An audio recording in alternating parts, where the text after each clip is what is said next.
What is up, guys? In today's video, we're going to be talking about all of the new items in Chapter 3, Season 1. I'm going to be explaining differences between them and past items and give you some tips on how to use these items. I've been playing the game for about 8 hours already this chapter, gotten several wins, and been able to use all of these items a bunch. So if you guys do find this video helpful or informative, remember to give it a like, subscribe if you would like to see more. And I made a second channel, which will be like the future destination for all of my Fortnite videos. But for now, I'm going to be posting on this channel and that channel kind of at the same time, just because there's a lot to cover in Chapter 3.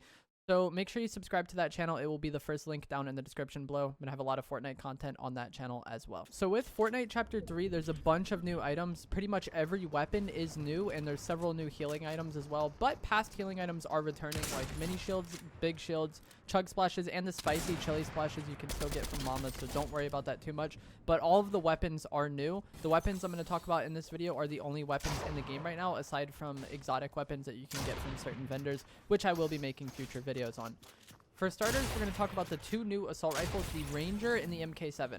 So the Ranger is a more traditional Fortnite assault rifle. Think of it like the heavy AR, but with way less bloom. When I first started playing this season, I didn't really give the Ranger a chance because the other assault rifle is very good. And then I thought, oh, the Ranger, this is just the heavy. But it's like the heavy with no bloom. So it has the heavy damage and the heavy fire rate, but way less bloom, making it actually a good choice. One of the things that always made the heavy less desirable is how much bloom it had and how like kind of inconvenient it was to use against players who build and protect themselves. But I think with the Ranger AR, you're gonna actually fry kids with it. It's very surprising how good this actually is. I was not expecting it to be this good. I really hadn't used it at all until I had already been playing the chapter for many seasons. Or many hours, and the reason for that, the reason why I hadn't used it is because the MK7 assault rifle is disgustingly good. I think this weapon will definitely be getting a nerf in the future. It aims in like a normal gun would in any other like first person shooter. So you go into first person with a red dot when you aim in this weapon, and it has a very good fire rate, very minimal recoil, and no bloom. So if you're someone who hates bloom in Fortnite and you've never really enjoyed playing around it, the MK7 assault rifle is for you. I think this thing is disgusting and it completely changes the meta in Fortnite. Like I said, I definitely think it'll be getting nerfed. It needs to have more recoil. As for right now, it just has very little recoil and it's very easy to use. And being someone coming from Warzone, I'm used to first-person shooters. I'm used to controlling recoil in first-person shooters. This gun is a joke. It is one of the easiest guns in any FPS that I've ever used. Like, it's just ridiculous. Needs a nerf ASAP. I haven't played any team game modes. I've only been playing solo so far this season. But I would imagine in team game modes, multiple people shooting at the same target with this assault rifle is disgusting. And it kills very fast off spawn because people do not have shield yet. So those are the two ARs, very good. Overall, I feel like both of the ARs are incredibly solid options. I feel like the AR power level has just been risen with this chapter. And now we're going to get into weapons that got much worse at the start of this chapter, and that's going to be shotguns. We have the striker pump shotgun and the auto shotgun. Essentially, these weapons are both worse versions of shotguns that we've had in the past. So the striker pump is just a way worse pump. It does way less damage. It takes way longer to like pump it, and the reload for both of these weapons is really slow. Then we have the auto shotgun, which by the name you would think, oh, this is going to be like the drum shotgun. No, it's like the tac if the tac shot slower than what it did in the past and did even less damage. Between these two shotguns, I'm not really sure which I prefer. I think both are somewhat equally viable. I'll probably have a video later on in the future once I've had even more time to play with them. But I think both are fine. Play around with them, see which one works for you. They're both really solid, but they both aren't the best damage-wise. And they both have like pretty slow reloads, which is like kind of off-putting if you try to use your shotgun to like take walls or anything like that. And like I said, they already kind of take many shots to kill. So having a slow reload kind of sucks too. If you get done with a fight and get third partied, you probably used a lot of your shells during that fight and you need to reload your shotgun. And I don't know, I feel like reloading has been a problem for me more with these shotguns than any other like time in the past with shotguns in Fortnite. So yeah, the shotgun power level was made significantly lower in this season. And one interesting thing about how slow the striker pump shotgun shoots is you can actually do double pump and it shoots faster than the striker pump shoots on its own. So there's still the like 1.5 second delay. But that 1.5 second delay is faster than being able to shoot the pump again. And you would think that the big delay wouldn't be that big of a problem with how Fortnite is played because most shotgun fights revolve around box fighting at this point. So you're going to be like taking and replacing walls, editing the walls, resetting the edit, maybe making a new edit. But I've had times where like I take someone's wall, I edit on them, I pump them, I reset the edit, and then I go to make another edit, and my pump isn't ready to shoot in all of that time. So I feel like that needs to be addressed. Something with these shotguns needs to potentially be changed. They are growing on me, and I am getting more used to them, but I think the shotgun meta and the shotgun power level in this season is just not it. I think the shotguns definitely need to be buffed, and maybe the AR's nerfed a bit. And that brings us to our next weapon, the Stinger SMG. It is ridiculously overpowered. It shoots incredibly fast, and it has basically no bloom. If you were to compare the bloom of this SMG to the SMG from last season, the MP5, it's like half the bloom maybe. It's ridiculously low for how fast the weapon shoots. Pretty much anytime I try to shoot players through builds, I get damage in on them with this SMG. It is kind of weak, but it just shoots way too fast and has way too little bloom, so you end up just like melting people because you're hitting all of your shots and it's shooting very fast.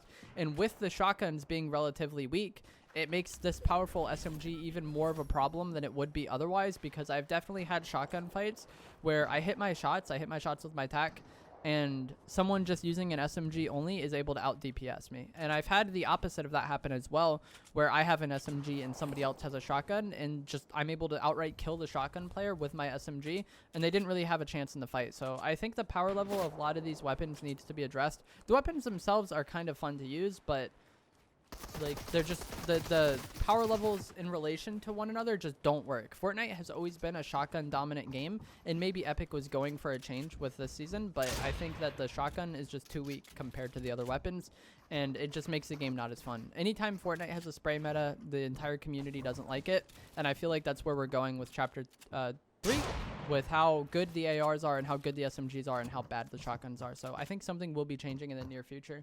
One positive of this SMG, or it's a negative, but it makes the game better, the reload is really slow on this SMG, like way slower than you would expect, and that does make the gun less effective, but it also makes people who just rely on it and only spray not as effective, because if somebody's spraying on your wall, they can't just like instantly reload and then keep spraying again. You know what I mean? If you catch them while they're reloading with this SMG, you can get a lot done with that, and it does kind of hurt the spray players. So I feel like if they increased the bloom of this SMG and made it a little bit less accurate, it would probably be fairly balanced with how slow the reload is. You really have to like hit your shots and make them matter, and not just like waste ammo at someone's wall and just ignore the reload like how you could in the past. The next weapon, the sidearm pistol, it's pretty irrelevant. I haven't ever used this gun and enjoyed using it in this entire chapter, and I am someone who enjoyed pistols in the past. The Deagle, obviously, the combat pistol from last season I really liked. And this does kind of feel like the combat pistol, but if the combat pistol had a way lower fire rate, essentially. So that's why it kind of feels not as good, just because it doesn't have as high of a fire rate, but I really don't have too much to say on that. Now we have the Hunter bolt action sniper. This is a sniper which holds 3 in the mag. You have to bolt it, and it's a bolt action sniper, but it doesn't one hit. The purple one hit or heads for 190.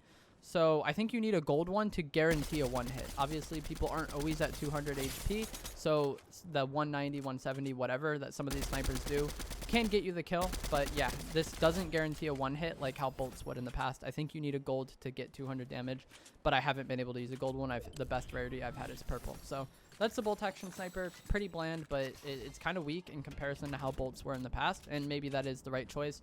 One thing I will say, though, if you're playing controller, there's no scope sensitivity, and the snipers are really awkward to use. Hopefully they give us a scope sensitivity sometime soon. Now we're going to get into the 2 new healing items, which are actually really interesting. We have the Guzzle Juice. This is a green, like, bottle, essentially, and your character drinks it. And then what it does is it heals you for white HP until you take damage, or until you hit 100 HP. So if you have 1 HP and you drink this, it will get you to 100 if you do not take damage in that time. It just kind of ticks up slowly like how the slurp juice would in the past. But that's basically it. It's really cool. It's really nice because it only uses in 2 seconds, and it can potentially get you to max HP if you don't take damage in that time. Really good item. I'm happy they added this to the game. And then the med spray is also a white heal or a green heal item, and your character just sprays it in its face, and it heals for as long as you hold the trigger, essentially, and it consumes some of its use as you're using it. So as you're using it, its percentage goes down, and once you hit 0%, it no longer exists in your inventory.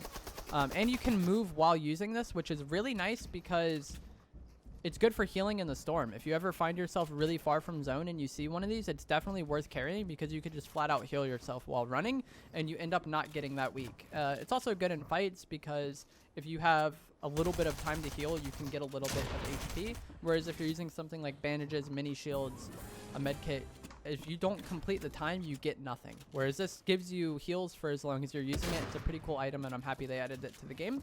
And now we're going to talk about tents. These are interesting. You can use them to heal, and then you can also store loot in them and get them in future matches. So if you get a tent, put a piece of loot in it, and then get a tent in the next game, you can get that piece of loot out of the tent. Really good, but I feel like it's also really situational. I don't know how often people are just going to stock tents. But if you kill a guy and there's a tent nearby and you already have a good shotgun and he has a good shotgun, maybe you put his in the tent. It's not something that I personally am too concerned about or that I dedicate too much time to thinking about, but you can definitely use this in that way. Or if you have good loot and zone is just really far and you don't think you're going to make it, you can maybe store the loot in a tent and then get it in a future match. There's a lot of different ways it can be used, but I don't think it's the biggest deal. A lot of people were like gassing this as if it was the most overpowered thing in the world, but being able to carry one piece of loot from one game to another, I don't think is the biggest deal, and you have to give up the piece of loot. It's not like I can just carry a gold spaz with me until I lose it. You have to give up the loot in one game to get it in a future game. So I guess it is somewhat balanced in that way. It is what it is.